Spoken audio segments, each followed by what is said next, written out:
Hoje nós vamos falar sobre as questões ambientais, problemas ambientais e conferências que foram feitas entre os países para tentar solucionar esses problemas. Primeiro nós temos que saber que os problemas ambientais eles acontecem devido ao quê? À população. O homem é o responsável pelos problemas ambientais. Como assim? Primeiro, o aumento do número de habitantes. Quanto mais habitantes nós vamos ter no planeta, mais esses habitantes vão consumir e mais esses habitantes vão poluir. Quanto mais nós consumimos, mais lixo nós geramos. Quanto mais nós usamos os automóveis e quanto mais as indústrias precisam trabalhar para produzir para nós, mais poluição nós vamos ter. Então nós vamos ter a utilização também de mais recursos naturais. Para quê? Para a criação das novas tecnologias. E aí nós vamos precisar cortar mais árvores, plantar mais soja, nós vamos ter que procurar mais minérios. Então tudo isso vai afetar o meio ambiente. Além disso, a aceleração, como eu falei, dos recursos naturais para as indústrias e o aumento do consumo. Cada vez mais a população está tendo uma vida mais corrida e aí nós precisamos consumir muito mais produtos que já vêm prontos, principalmente a alimentação. E aí quando nós compramos produtos, por exemplo, congelados, esse produto vai vir dentro de várias embalagens e todas essas embalagens vão virar o quê? Lixo. Nós temos que ter em mente que o aumento, a aceleração da degradação ambiental aconteceu quando? Hoje que nós estamos vendo todos esses problemas? Não. Desde a época da primeira revolução industrial, que começaram a surgir as primeiras máquinas, que começaram a utilizar o carvão mineral como fonte de energia, e a queima desse carvão mineral libera CO2, a partir daí começou-se a poluir a atmosfera. É claro que muito mais tarde que se pôde observar, porque não tinha nem instrumentos suficientes para poder observar essa poluição. Então, a queima desses combustíveis lá no século XVIII já deu origem a toda essa poluição que nós temos hoje. Se vocês observaram em algumas reportagens, durante a pandemia, a poluição em várias cidades diminuiu. A cidade de São Paulo, que tinha uma nuvem cinza em cima dela, não vou dizer que ela está totalmente despoluída, mas como diminuiu e muito a quantidade de automóveis circulando na cidade, a quantidade de poluição também. Vi uma reportagem que lá em Veneza, os canais onde se utiliza para passear, com as gôndolas, essa água se tornou cristalina, ela ficou transparente de novo. Por que isso aconteceu? Menos pessoas, menos turistas, portanto as gôndolas precisavam se movimentar menos combustível e menos poluição. Então a partir daí nós conseguimos ver que se o ser humano parasse, já vi uma reportagem alguns anos atrás na Isto É, que dizia que se o ser humano desaparecesse do planeta Terra de um dia para o outro, a Terra sozinha se regeneraria. Então isso quer dizer que todos esses problemas ambientais são causados por quem? Pelo ser humano. E aí, a partir do século XX e XXI, começou-se a pesquisar e ver que os problemas ambientais estavam aí. E aí os governantes de alguns países começaram a se reunir com o objetivo de cuidar do meio ambiente. A primeira conferência que foi feita foi a Conferência de Estocolmo, em 1972. Era uma conferência lá na época da Guerra Fria, lembrem lá. Guerra Fria começou fim da Segunda Guerra Mundial em 1945 e foi até 1991. Então essa conferência aconteceu durante o período da Guerra Fria. E aí nós tínhamos dois grupos, os zeristas e os desenvolvimentistas. Os zeristas diziam que tinha que parar de desenvolver e parar de consumir os recursos naturais. Então, consumo zero. Os desenvolvimentistas diziam que não importasse o que fosse utilizado e o que gerasse de poluição, o importante era desenvolver. Nessa Conferência de Estocolmo foi criado um conceito muito falado até os dias atuais, que é o conceito de desenvolvimento sustentável. O que é o desenvolvimento sustentável? Definição mais simples é utilizar os recursos naturais, não esquecendo que as gerações futuras também vão utilizar. Como assim? Utilizar a água, mas não acabar com toda a água potável. Lembrar que daqui a 50, 100, 200 anos as pessoas também vão precisar dessa água. E se eu acabar com essa água, não vai ter mais. Do mesmo jeito, utilizar o ar para respirar, mas não poluí-lo totalmente, porque as gerações futuras vão utilizar também. Foram criadas também as ONGs, as organizações não governamentais, com o objetivo principal de defesa do meio ambiente. E aí nós vemos aqui no Brasil e no mundo tem diversas ONGs que defendem os animais, que defendem a tartaruga, que defendem a baleia, que defendem a floresta amazônica, a Mata Atlântica. Então são vários grupos de pessoas que não pertencem ao governo. Algumas vezes tem uma ajuda financeira de alguma instituição, seja do governo ou então particular, mas são grupos de pessoas que não fazem parte do governo, que se unem com esse objetivo, cuidar do meio ambiente. A próxima conferência que foi feita, que foi realizada, foi a Eco 92, também chamada de Rio 92. Por quê? Ela aconteceu na cidade do Rio de Janeiro no ano de 1992.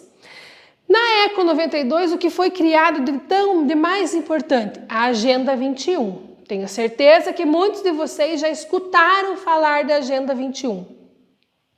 Essa Agenda 21 eram 21 objetivos que foram criados com a ideia de melhorar e cuidar do meio ambiente. Tinha a Convenção sobre a Biodiversidade. Biodiversidade são as diversas espécies vivas que existem no planeta, sejam de plantas ou animais. A Declaração das Florestas para evitar e acabar com o desmatamento e a Convenção sobre as Mudanças Climáticas, que nós já vamos falar sobre as mudanças climáticas. A Eco 92, como eu falei, também chamada de Rio 92, 10 anos mais tarde o que aconteceu, eles tiveram uma revisão dessa conferência. Os mesmos países se reuniram para ver se aqueles objetivos tinham sido alcançados. Mas dessa vez não foi no Rio de Janeiro, foi em Joanesburgo. Por que Rio mais 10? Porque foi 10 anos depois, em 2002. Mais 10 anos se passaram e em 2012 eles fizeram a Rio mais 20. Também uma conferência para analisar se os objetivos lá da Agenda 21 estavam sendo cumpridos. Então Rio mais 20 por quê? Porque foi 20 anos depois da primeira conferência que tinha sido em 92. Outra conferência que nós tivemos, outro grupo de países que se reuniram, nós chamamos de Protocolo de Kyoto. Quando foi? O Protocolo de Kyoto foi em 1997 e ele aconteceu onde? Na cidade de Kyoto, no Japão, por isso o nome dele. Principal objetivo do Protocolo de Kyoto: reduzir a emissão de gases poluentes na atmosfera. Esses gases vêm principalmente dos combustíveis fósseis, queima de carvão mineral, petróleo e gás natural. Por que diminuir a emissão de gases poluentes? Para quê? Para que a atmosfera não fique muito poluída, causando aquecimento global, que nós já vamos chegar lá. Também foi criado durante a Conferência Protocolo de Kyoto em 97 os créditos de carbono. O que são créditos de carbono? Uma explicação bem simples é: créditos de carbono são autorizações para poluir. Como assim? Se eu planto algumas árvores, eu tenho direito a poluir tantos metros cúbicos de CO2. Então, quanto mais árvores eu planto, mais eu posso poluir. Então, as indústrias, as fábricas, elas têm que comprovar que elas estão plantando árvores para que elas tenham autorização de poluição, para poluir, para liberar CO2 na atmosfera. E aí, o que aconteceu? Algumas indústrias muito espertinhas começaram a plantar mais e mais e mais árvores, e aí elas tinham tantas autorizações para poluir, tantos créditos de carbono. Elas usavam o que era suficiente para elas e o restante começou a ser vendido nas bolsas de valores. Então virou um mercado de créditos de carbono. Quando nós vemos lá na televisão que a IP, aquela que produz sabão, né, detergente, ela fala assim: a cada 5 produtos que vocês comprarem, a IP vai plantar uma árvore. Ela vai plantar uma árvore porque ela é muito boazinha e quer cuidar do meio ambiente, ou ela vai plantar uma árvore para ela ganhar créditos de carbono? Vamos saber, né? Não sabemos realmente o que é, mas dá para a gente imaginar. As mudanças climáticas que nós temos no nosso planeta. Então, primeiro, aquecimento global. O aquecimento global nada mais é do que o aumento da temperatura na Terra, que é intensificado pelo efeito estufa. É claro que vocês vão ver agora a diferença entre efeito estufa natural e o efeito estufa artificial. Olha aqui. Nessa primeira imagem nós temos o efeito estufa natural. O efeito estufa natural é muito bom. Para quê? Para manter a temperatura na Terra. Se nós não tivermos o efeito estufa natural, o que é que vai acontecer? A temperatura na Terra vai ser muito baixa e os seres vivos, tanto plantas, animais e nós, não vamos conseguir sobreviver. Como é que ele acontece?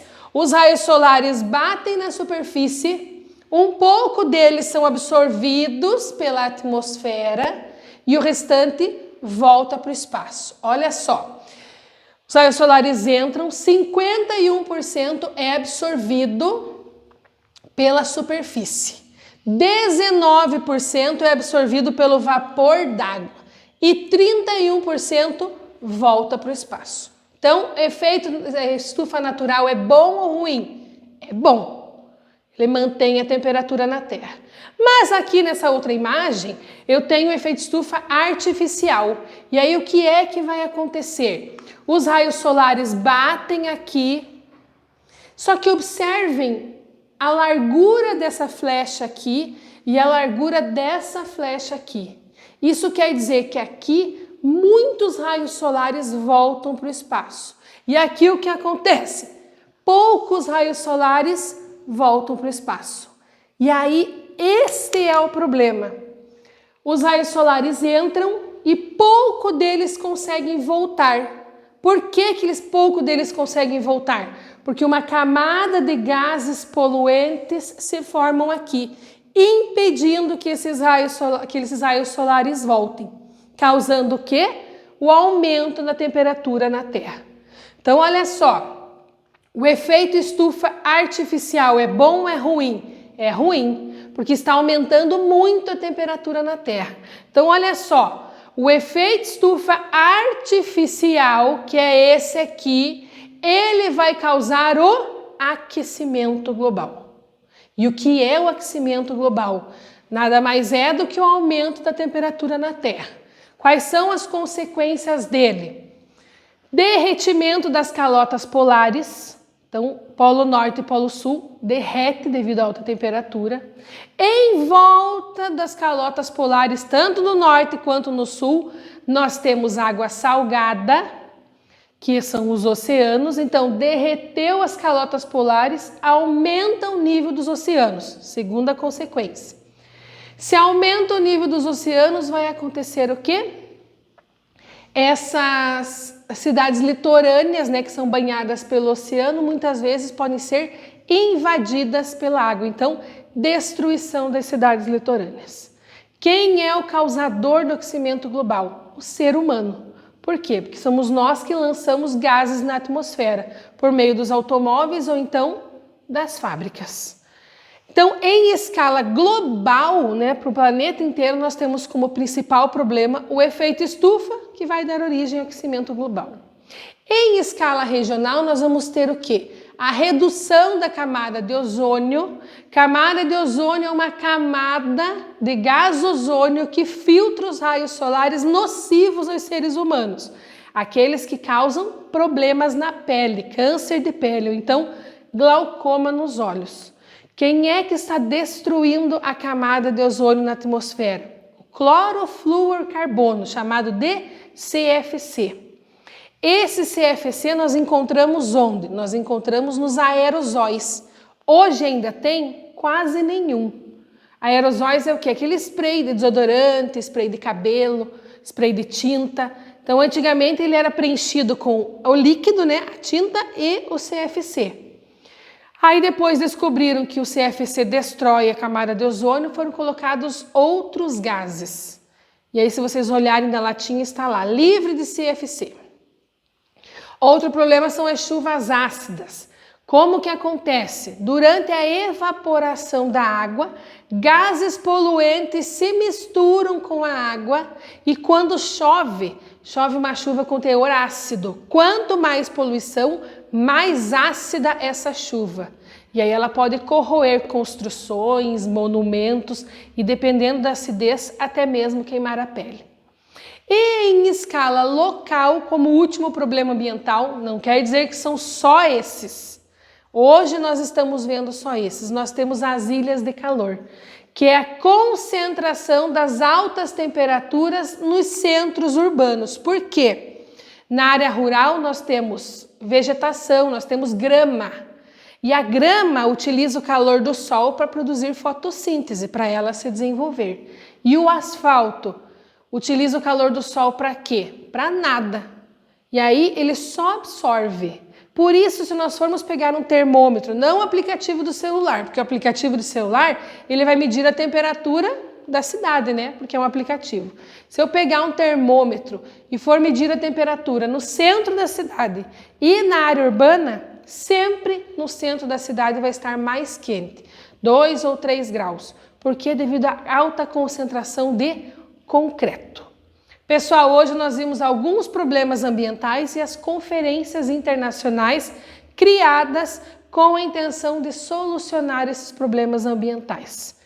Então é isso a aula de hoje, até a próxima!